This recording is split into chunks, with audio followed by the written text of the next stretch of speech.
మనం ఆ ప్రచారాలకు దూరంగా ఉన్నాం. మీలాంటి మంచిగా అయిన వాళ్ళు ఒక మెసేజ్ పోవాలి, పేదవాడు ధైర్యంగా రావాలి. లక్షలు పెట్టుకొని కార్పొరేట్ వైద్యానికి పోయినా కూడా మన దగ్గర ఉన్న వైద్యం అక్కడ లేదు. మన దగ్గర కొత్త మందులు రెమిడిసివిర్ కానీ, టొసిలిజుమాబ్ అని ఉంది, అది కానీ, ప్లాస్మా కానీ, లేకపోతే 500 ఐసీయూ ఉంది మన దగ్గర, ఇంకొక 800కి ఆక్సిజన్ ఉంది. మేము డే అన్నాడు తిరుగుతాము. మేము దగ్గరకు వచ్చి ప్రేమతో చూస్తాము. బయట లేనిది ఇక్కడ ఉన్నది ఏంటంటే ప్రేమ. దగ్గరకు వస్తాము, ముట్టుకుంటాము, మాట్లాడతాము కదా. మేము 24 గంటలు తెచ్చుకున్నాం.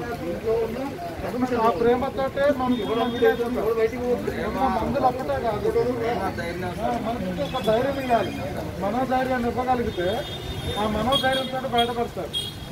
వీళ్ళిద్దరు డాక్టర్స్ అయ్యుండి కూడా ప్రైవేట్ హాస్పిటల్కి తీసుకుపోతా కాదు, మా మీద నమ్మకంతో, వీళ్ళు చదువుకొని పెద్దగా సంస్థ మీద నమ్మకంతో వీళ్ళు ఇక్కడికి తెచ్చినారు. వీళ్ళకి బయట తీసుకుపోలేక కాదు. శేఖర్ ఎన్నిసార్లు అన్నాడు, నన్ను చదివించుకుని నా అన్న చావు బతుకుల్లో ఉన్నాడు, ఎట్లనే చేస్తారు చదివించాలని ఎన్నిసార్లు అన్నారంటే శేఖర్.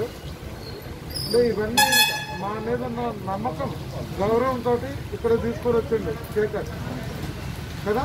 మా మీద అంత బాధ్యత పెట్టింది శేఖర్. మేము ఆ బాధ్యతను మంచిగా నిర్వర్తించి ఈ రోజున మన ప్రభాకర్ గారిని మంచిగా సజీవంగా మంచి హెల్త్ తోటి అదే మీ అందరికీ వదిలిపెడుతున్నా. ఆయన ఆరోగ్యాన్ని కాపాడవలసిన బాధ్యత మీదే, సరేనా? అదే అంటే ఇప్పుడు ఒక లీడర్ మంచిగా ఉండాలంటే కార్యకర్తలు కూడా ఆయన మంచిగా చూసుకోవాలి కదా. 24 గంటలు మనం ఆయన బాధపడితే వేధిస్తే కూడా ఇప్పుడు ఈ రికవరీ ఫేజ్లో ఇబ్బంది అవుతుంది, సరేనా? Thank you sir. నాకు